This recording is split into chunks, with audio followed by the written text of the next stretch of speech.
Hey everyone, in this tutorial I'll show you how to fix messenger call no sound problem. So let's see the step.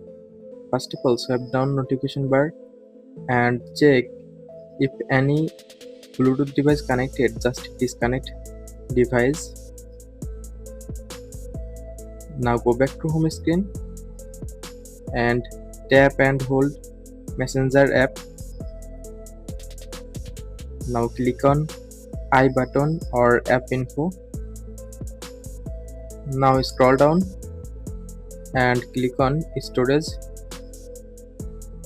Now click on clear cache. Go back. Now click on force stop.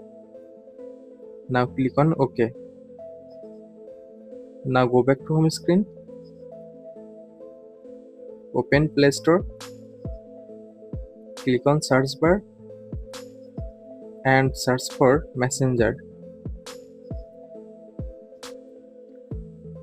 Now update your Messenger. After updating your Messenger, now normally restart your phone. Just restart your phone. After all steps, I hope your problem solved successfully.